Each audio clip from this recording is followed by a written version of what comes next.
أعوذ بالله من الشيطان الرجيم. بسم الله الرحمن الرحيم. ترجي من تشاء منهن وتؤوي إليك من تشاء ومن ابتغيت ممن عزلت فلا جناح عليك ذلك أدنى أن تقر أعينهن ولا يحزن ويرضين بما آتيتهن كلهن والله يعلم ما في قلوبكم وكان الله عليما حليما. لا يحل لك النساء من بعد ولا أن تبدل بهن من أزواج ولو أعجبك حسنهن إلا ما ملكت يمينك وكان الله على كل شيء رقيبا. اللہ کے نبی علیہ الصلاۃ والسلام کی خصوصیت کا ذکر چل رہا ہے. بہت سی نکاح کے سلسلے میں بہت سی خصوصیات کا بیان آیا جو فیسلٹی اللہ کے نبی علیہ الصلاۃ والسلام کو اللہ نے دی وہ عام مومنین کو نہیں دی. اسی طرح اسی سلسلے میں ایک مسئلہ یہ ہے کہ اگر کسی کی کئی بیویاں ہوں، چند نکاح کر رکھے ہو، تو حکم یہ ہے کہ ہر بیوی کا ایک باری متعین کرے. باری متعین کرنے سے مراد یہ ہے کہ رات گزارنے میں بھی سب کا کے لیے باری طے کر دے برابر سرابر. مثلا اگر 4 بیویاں ہیں تو چاروں کے پاس ایک ایک دن گزارے.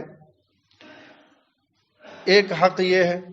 دوسرا حق یہ ہے کہ اس کے ساتھ حسن سلوک میں بھی برابری کرے، خرچ دینے میں بھی برابری کرے. ایسا نہیں ہے کہ اگر کسی سے زیادہ تعلق اور محبت ہو تو اس کو زیادہ خرچ دے اور عمدہ خرچ دے اور دوسرے کو کم درجے کا دے. یہ جائز نہیں ہے. جتنی بیویاں ہیں سب کے ساتھ رات گزارنے کے سلسلے میں بھی برابری کا معیار باقی رکھنا ہوگا اور خرچ دینے کے سلسلے میں بھی بالکل برابری کرنی ہوگی.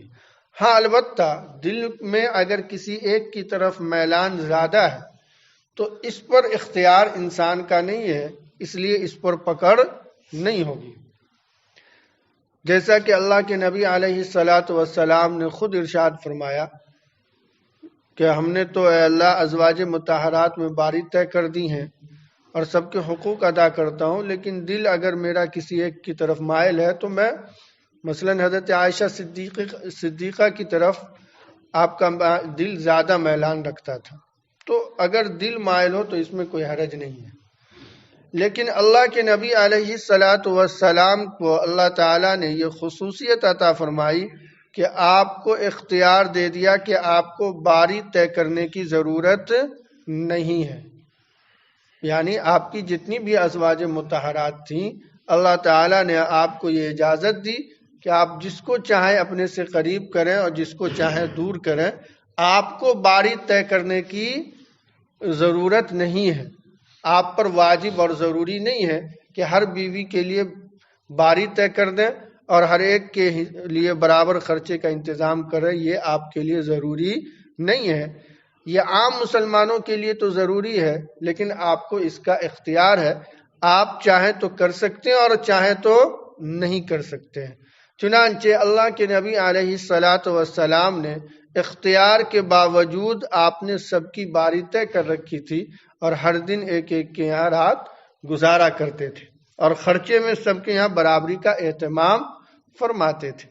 اسی کو قرآن کریم نے کہا ترجی من تشاء منہن، اے نبی آپ جس کو چاہیں اپنے سے دور کر دیں، وَتُؤْوِي إِلَيْكَ مَن تَشَاءُ اور جس کو چاہیں آپ اپنے سے قریب کر لیں. یہ آپ کو اختیار ہے. آپ پر کوئی باری کی پابندی نہیں ہے. آپ پر سب کے ساتھ برابری کرنے کی کوئی ضرورت نہیں ہے. آئیے آپ کے اختیار کا مسئلہ ہے. البتہ مومن کے لیے یہ واجب ہے، ضروری ہے کہ باری طے کرے اور سب کے ساتھ انصاف کا معاملہ کرے. حضرت تھانوی رحمۃ اللہ علیہ کی 2 شادی تھی اور اس سلسلے میں آپ نے برابری کا وہ حق ادا کیا جو مثال ہے، نمونہ ہے. آپ کے پاس کہیں سے 2 تربوز آئے اور بالکل وزن میں برابر آئے. 2 بیویاں تھیں، آپ چاہتے تو ایک ایک کے یہاں بھیجوا دیتے اور ایک ایک کے یہاں بھیجواتے، برابری ہو جاتی. لیکن آپ نے ایسا نہیں کیا. آپ نے دونوں تربوز کو برابری سے آدھا آدھا کاٹا اور دونوں میں سے ایک ایک ٹکڑا ایک کے گھر اور ایک ایک ٹکڑا ایک کے گھر. لوگوں نے پوچھا کہ حضرت اس کی کیا ضرورت تھی؟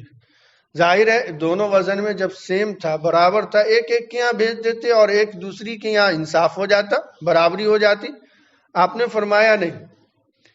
چونکہ تربوز اور اس طرح کے فروٹ کا اندرونی معاملہ کھانے کے بعد پتہ لگتا ہے کہ یہ عمدہ اور میٹھا ہے یا نہیں. بالفرض ایک کو میں ایک بھیج دیتا اور وہ اچھا ہوتا، کھانے میں میٹھا ہوتا، اور دوسرے کو پھیکا ہوتا، تو یہ ناانصافی ہوتی. اب جب دونوں کے 2 ٹکڑے کر کے دونوں میں سے ایک ایک ٹکڑا ایک کو اور ایک ایک ٹکڑا ایک کو، تو اب یہ بالکل برابری ہو گئی کہ اگر پھیکا بھی جائے گا تو دونوں کو اور میٹھا بھی جائے گا تو دونوں کو. یہ ہمارے اکابر ہیں جنہوں نے سنت اور انصاف کی مثال قائم کی. اس لیے اللہ تعالیٰ نے ان سے دنیا میں وہ کام لیا جو ہم جیسوں سے نہیں لے رہا. یہ اللہ کے نبی کی سنت پر جتنا آدمی عمل کرتا ہے اور جتنا عمل کا اہتمام کرتا ہے، اللہ تعالیٰ اس کی زندگی میں برکت عطا کرتے ہیں اور اس سے دین اور دنیا کا بڑا کام لیتے ہیں. الغرض یہ انصاف مومن کے لیے ضروری ہے، واجب ہے کہ جتنی بیویاں ہوں ان کے ساتھ برابری کرے. لیکن اللہ کے نبی علیہ الصلاۃ والسلام کے لیے یہ برابری ضروری نہیں تھا. اس کے باوجود آپ نے باری طے کر رکھی تھی امت کو نمونہ بتلانے کے لیے، امت کو مثال پیش کرنے کے لیے کہ اختیار کے باوجود اللہ کے نبی صلی اللہ علیہ وسلم نے ایسا نہیں کیا، بلکہ آپ نے انصاف کیا. وَمَنِ ابْتَغَيْتَ مِمَّنْ عَزَلْتَ فَلَا جُنَاحَ عَلَيْكَ، اور جس کو آپ قریب کرنا چاہے ان عورتوں میں سے جنہیں دور کر رکھا ہے تو بھی آپ پر کوئی حرج نہیں ہے. مثلا آپ نے کسی کو دور کر دیا، دور کر دینے کا مطلب یہ اس کی کوئی باری طے نہیں کی، نہ آپ اس کے پاس جاتے ہیں، پھر اتفاق سے آپ کو اس سے قریب کرنے کی نوبت آئی اور آپ نے اسے قریب کر لیا، فلا جناح علیک، تو آپ پر کوئی حرج، کوئی گناہ نہیں ہے. الغرض مکمل طور پر آپ کو اختیار ہے، جس طرح چاہیں ان کے ساتھ سلوک کریں، آپ پر کوئی پابندی نہیں ہے. یہ اللہ تعالیٰ نے خصوصیت آپ کی دی تھی. ذالک ادنی ان تقر اعینہن، اور یہ بات زیادہ قریب ہے اس سے کہ ان کی آنکھیں ٹھنڈی ہوں، ولا یحزن، اور وہ غمگین نہ ہوں، ویرضین بما آتیتہن کلہن، اور وہ سب کی سب اس پر راضی رہیں جو آپ انہیں عطا کریں. قرآن کریم نے حضور کو جو یہ اختیار دیا کہ آپ چاہیں تو قریب کریں اور آپ چاہیں تو دور کریں، آپ پر باری کی پابندی ضروری نہیں ہے. اس کی حکمت یہ بیان کی، ایسا اس لیے تاکہ ان کی آنکھیں ٹھنڈی ہوں، ان کو غم نہ ہو، اور جو کچھ آپ انہیں دے دیں خوش ہو جائیں. یعنی باری آپ طے نہ کریں، کسی کو دور کر دیں اور کسی کو قریب کر لیں. اس میں حکمت یہ ہے کہ ان کی آنکھیں ٹھنڈی ہو اور وہ خوش رہیں اور ان کو غم نہ ہو. سوال یہ ہے، یہ تو عجیب وجہ بیان کی قرآن نے، دور کرنے سے غم ہوگا یا خوشی ہوگی؟ ظاہر ہے خوشی تو ہونے کا سوال ہی نہیں، غم ہوگا کہ ہمارے شوہر نے ہمیں دور کر دیا اور فلاں کو قریب کر لیا. اور ایسے بھی عورتوں میں آپس میں جبکہ وہ سوتن ہو تو مزید ایک دوسرے کے خلاف غیرت بہت ہوتا ہے. اصل بات یہ ہے کہ قرآن کریم نے یہ بتانا چاہا ہے کہ ان بیویوں کا اللہ کے رسول علیہ الصلاۃ والسلام پر کوئی حق نہیں ہے. اور جب کسی کا کسی پر کوئی حق نہ ہو اس کے باوجود وہ کچھ دے دے تو یہ خوشی کا باعث ہوتا ہے یا تکلیف کا؟ خوشی کا باعث ہوتا ہے. اور اگر کسی کا کسی پر حق ہو اور وہ سمجھ رہا ہو کہ میرا حق فلاں کے اوپر ہے اور پھر وہ حق اسے نہ دے تو تکلیف ہوتی ہے. چونکہ ازواج مطہرات کا اللہ تعالیٰ نے حضور پر کوئی حق ہی نہیں رکھا، تو لہذا کسی حق کے نہ ہونے کی وجہ سے ان کو حضور کی ذات سے کوئی امید بھی نہیں ہے.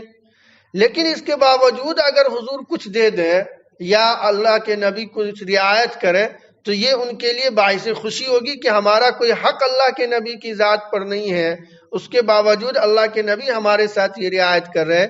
تو یہ بجائے اس کے کہ تکلیف کا باعث ہوگا، خوشی کا باعث ہے۔ اسی کو قرآن نے کہا کہ چونکہ آپ کے اوپر ان کا کوئی حق نہیں ہے، اس کے باوجود آپ نے ان کو اپنی زوجیت جیسی فضیلت عطا کی۔ حضور کے نکاح میں ہونا ہی ان کے لیے سب سے بڑی خوش قسمتی کی دلیل تھی اور سب سے بڑا اعزاز تھا، تو یہ اعزاز ان کو مل گیا۔ اب ان اعزاز کے ملنے کے بعد آپ پر ان کا کوئی حق نہیں ہے، لیکن اس کے باوجود اگر آپ ان کو کچھ دیں گے تو ان کی آنکھیں ٹھنڈی بھی ہوں گی اور ان کو کوئی غم بھی نہیں ہوگا، بلکہ ان کو خوشی ہوگی کہ اللہ کے نبی نے ہمیں یہ رعایت دی اور ہمارے ساتھ اتنا اچھا سلوک کیا۔ یہی وجہ ہے کہ ازواج مطہرات میں سے کسی کو کسی حضور کی ذات سے کوئی شکوہ شکایت نہیں تھی۔ نیز اللہ کے نبی علیہ الصلاۃ والسلام نے جو باری طے کر رکھا تھا اس باری کا بہت لحاظ کرتے اور پابندی فرماتے۔ اخیر عمر میں جبکہ آپ کے مرض میں شدت آ گئی اور مرض بڑھ گیا اور آپ کے لیے ہر ایک کے پاس جا کر قیام کرنا مشکل ہو گیا، تو آپ نے ازواج مطہرات سے اجازت لے کر حضرت عائشہ صدیقہ رضی اللہ تعالی عنہ کے گھر میں قیام فرمایا، ورنہ آپ پر یہ باری واجب نہ ہونے کے باوجود آپ نے اس کا اہتمام فرمایا۔ اسی کو قرآن کریم نے کہا کہ ذَلِكَ أَدْنَىٰ أَن تَقَرَّ أَعْيُنُهُنَّ، کہ یہ اس بات کے زیادہ قریب ہے کہ ان کی آنکھیں ٹھنڈی ہوں اور یہ غمگین نہ ہوں اور یہ خوش ہوں، یہ سب کی سب اس پر جو آپ انہیں عطا کر دیں۔ وَاللَّهُ يَعْلَمُ مَا فِي قُلُوبِكُمْ، اور اللہ خوب جانتا ہے ان باتوں کو جو تمہارے دلوں میں ہے۔ ادھر چند آیتوں میں اللہ کے نبی کی خصوصیات کا ذکر ہوا، اور اس میں سب سے بڑی خصوصیت یہ ذکر کیا گیا کہ اللہ کے نبی کو لا محدود نکاح کرنے کی اللہ تعالیٰ نے اجازت دی ہے کہ آپ جتنا چاہے نکاح کر سکتے ہیں، آپ پر کوئی حد بندی نہیں ہے، اور عام مسلمانوں کے لیے 4 کی حد بندی تھی۔ دوسرے یہ کہ عام مسلمانوں کے لیے ہر حال میں مہر واجب تھا، باری واجب تھا۔ اللہ کے نبی علیہ الصلاۃ والسلام پر نہ مہر واجب تھا نہ باری واجب تھا، اور بھی خصوصیات بیان ہوئے۔ تو ممکن ہے اللہ کے نبی علیہ الصلاۃ والسلام کی ان خصوصیات کو دیکھ کر کسی کے دل میں یہ بات پیدا ہو کہ ایسا کیوں کیا اللہ نے، کہ ہمارے ساتھ تو عام لوگوں کے ساتھ تو کچھ اور معاملہ کیا اور حضور کے ساتھ ایسا کیوں کیا۔ اس پر اللہ نے تنبیہ فرمائی کہ دیکھو، حضور کی خصوصیات کی وجہ سے تمہیں حضور کی ذات پر کوئی اعتراض نہیں ہونی چاہیے، یا تمہارے دل میں اللہ کے نبی علیہ الصلاۃ والسلام کی تعلق سے کسی طرح کا کوئی حسد اور بغض نہیں ہونا چاہیے۔ واللہ یعلم ما فی قلوبکم، اللہ تمہارے دلوں کے ہر حال کو جان رہا۔ ہرگز ایسا مت سوچنا کہ حضور کو یہ خصوصیات کیوں ملی اور ہمیں کیوں نہیں ملی۔ اس میں کیا حکمتیں ہیں یہ اللہ سے بہتر کوئی نہیں جانتا، اور اللہ نہ اس بات کا پابند ہے کہ ہمیں اپنے ہر کام کی حکمت بتاتا رہے کہ میں نے ایسا اس لیے کیا، میں نے ایسا اس لیے کیا، یہ اس کا پابند بھی نہیں ہے۔ اس کے باوجود اگر کہیں کہیں وہ بتا دیتا ہے تو اس کا احسان ہے، ورنہ وہ اس بات کا پابند نہیں ہے۔ وہ خوب جانتا ہے کہ اس میں کیا حکمتیں ہیں، کیا فائدے ہیں اور کیا نقصان ہے، اس لیے تمہارے دل میں اس طرح کا کوئی خیال کبھی بھی گزرنا نہیں چاہیے۔ اب یہ جو اللہ تعالیٰ نے ایک جملہ واللہ یعلم ما فی قلوبکم فرما دیا، یہ قیامت تک کے لیے ان شکوک و شبہات کا دروازہ بند کرنے کے لیے جو حضور کے نکاح کے تعلق سے اٹھائے جاتے ہیں۔ آج بھی غیر اٹھاتے ہیں، اس کے باوجود ہمارے اپنے طبقے کے مسلمان جو متجدد ہیں، جو کالجز یونیورسٹیوں میں مطالعہ کر کے اپنے آپ کو بہت کچھ سمجھنے لگے ہیں، وہ لوگ بھی اس تعلق سے شکوہ شکایت کرتے ہیں اور اس پر اعتراض کرتے ہیں۔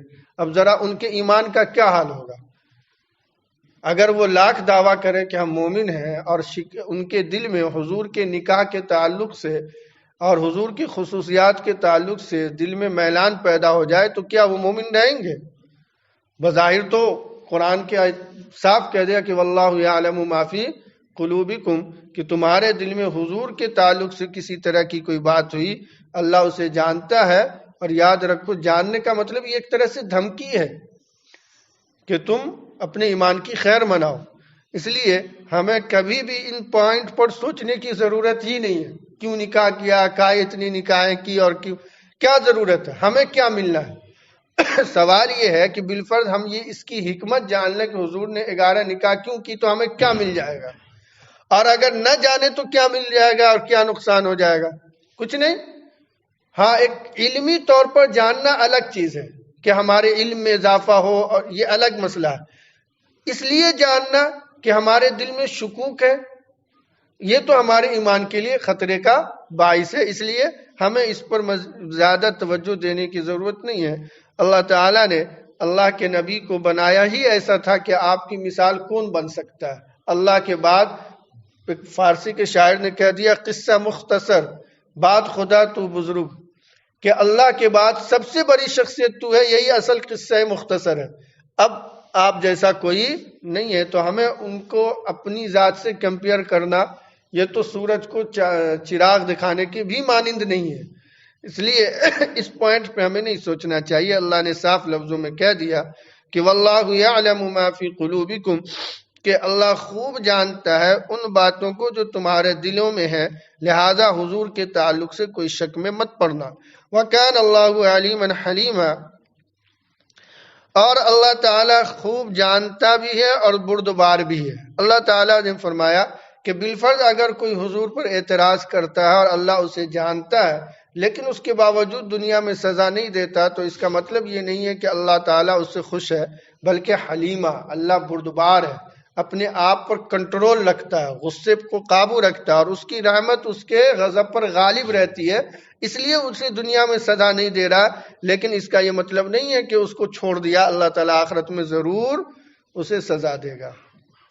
لا يحل لك النساء من بعد ولا أن تبدل بهن من أزواج ولو أعجبك حسنهن